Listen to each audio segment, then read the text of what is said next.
जी शादाब जी, आपका बहुत बहुत स्वागत है विमर्श में। पहले तो यह बताइए कि कौन कौन से मुद्दे हैं जो ज़्यादा प्रभावित कर रहे हैं आज के समय में और जिस पे एक विचार हो। और दूसरा कि और जो इसके साथ साथ दूसरे मुद्दे हैं या समाचार हैं कतरने हैं, उनको आप खंगाली हैं, किस पे आप पहला आपका फोकस है? नमस्कार, आदाब, सत श्री अकाल। देखिए हिम्मत सिंह जी, दिल्ली वासियों के लिए आज के अखबार में जो कुछ सुर्खियां हमने पढ़ी हैं उसमें कुछ दो तीन नुक्ते ऐसे हैं जो ये हमें लगा कि हमारे श्रोताओं को पता होना चाहिए या उन्हें इससे लाभ मिलना चाहिए। तो सबसे बड़ी बात तो ये है कि पिछले 2 दिन की बारिश में एक राहत मिली है दिल्ली वासियों को थोड़ा सा प्रदूषण से। लेकिन बावजूद इसके भी अभी कई अस्पतालों की रिपोर्ट्स ये आई हुई हैं कि जिन इलाकों में प्रदूषण ज़्यादा है वहाँ से करीब 20 से 30% मरीज़ उनकी बढ़ोतरी हुई है, इमरजेंसी में आ रहे हैं वो। जैसे कि ये एम्स की रिपोर्ट है आज की कि करीब इमरजेंसी से लेकर और नॉर्मल ओपीडी में और उन्हें भर्ती करना पड़ रहा है क्योंकि उन्हें सांस लेने में दिक्कत हो रही है। कुछ दमा के मरीज़ हैं, तो कुछ ब्रोंकाइटिस यानी टीबी के ट्यूबरकुलोसिस के मरीज़ हैं। तो ये मसला, ये मुद्दा है, अभी पूरी तरह से राहत नहीं हुई है। और ये भी एक हमें पढ़ने में मिला कि पिछले 2 सालों में यानी कि काफ़ी कई बरसों के बाद इन 2 सालों में सबसे ज़्यादा एक AQI यहाँ पे नापा गया है। एक 2021 में और वो भी महीना नवंबर का था और 2023 में ये वायु प्रदूषण को नापने का कोई एक पैमाना है जी। तो इसकी वजह से ये नवंबर के 2 महीने बड़े ख़तरनाक रहे, 2021 के और 2023 के। जी।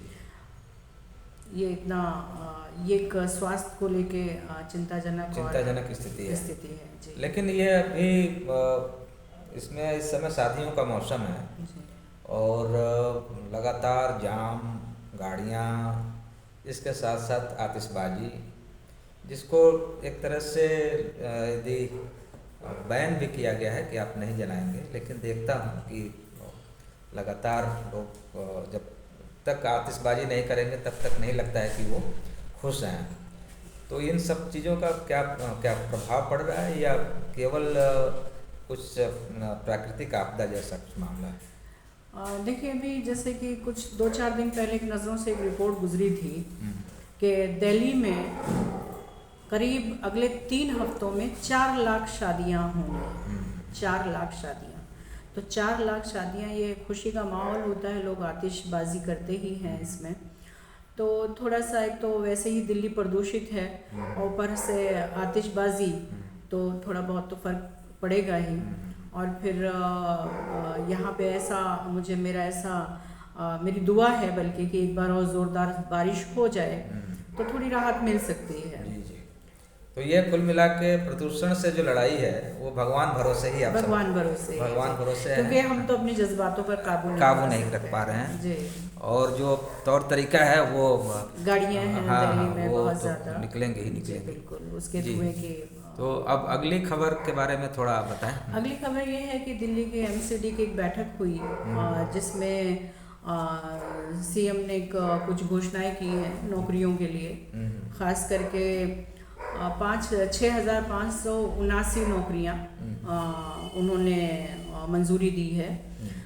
2,949 सिक्योरिटी गार्ड्स के लिए और 3,640 सफाई कर्मियों के लिए।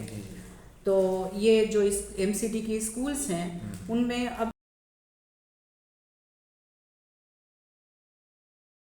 से सिक्योरिटी गार्ड और सफाई कर्मी अलग से उनका एक बंदोबस्त किया जाएगा ताकि उनकी सुरक्षा और सफाई का ज़्यादा ख्याल रखा जा सके जी। तो ये 6,579 जो मंजूरी मिली है नौकरियां, उनके लिए आप अप्लाई कर सकते हैं, आवेदन दे सकते हैं। लेकिन इसमें कोई आजकल डिजिटल का ज़माना है, कहीं कुछ हेरा फेरी या कुछ ऐसा कुछ तो अभी क्या लग रहा है कि हेरा फेरी को तो हम रोक नहीं सकते रोक हैं, नहीं भ्रष्ट हैं हर जगह। जी हम किसी को इल्ज़ाम नहीं दे सकते कि कौन सी सरकार भ्रष्ट थी और कौन सी नहीं थी। जी जी तो इस पे ये बेकाबू वाली बातें हैं, चीज़ें हैं जिन पे काबू पाना मुश्किल ही नहीं नामुमकिन है। जी जी। जी। तो अभी हमारे एक गृह मंत्री हैं, उन्होंने भी शायद कोई बयान दिया था, आपसे बात हो रही थी कलकत्ता में, क्या दिया था उन्होंने? हाँ, उन्होंने ये कहा था हमारे गृह मंत्री जी ने कि CAA लागू होकर ही रहेगा, चाहे उसके लिए मतलब कुछ भी करना पड़े या कोई कुछ भी कहे, हम उसे लागू कर रहेंगे। तो वो तो पिछले 5 साल से बोल रहे हैं। सर, चुनाव का मुद्दा है, बस 2024 की भाषणबाजियाँ हैं और लोगों को अपनी तरफ खींचना है।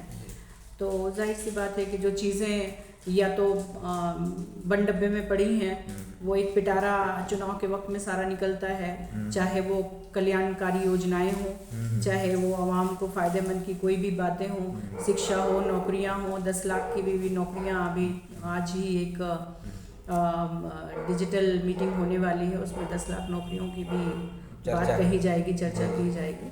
सब ये सारी चीज़ें तो अभी क्या वो राशन वगैरह की बात हो रही थी, कुछ क्या करेंगे अगले 5 साल तक गरीबों में मुफ्त राशन बांटे जाएंगे। अच्छा। ये भी बहुत बड़ा और बहुत ही बेहतरीन लुभावना एक प्रचार का सूत्र है और आवाम जो समझ चुकी हैं, समझ सकी हैं, तो उनके लिए तो कुछ नहीं, बाकी मासूम मतलब यह है कि आप गरीबी उन्मूलन का एक ही मात्र रास्ता है जी, 5 किलो अनाज, 5 किलो अनाज। हाँ। और वो अनाज किस तरह है, उस पे अलग से चर्चा है कि वो अनाज किस तरह का है।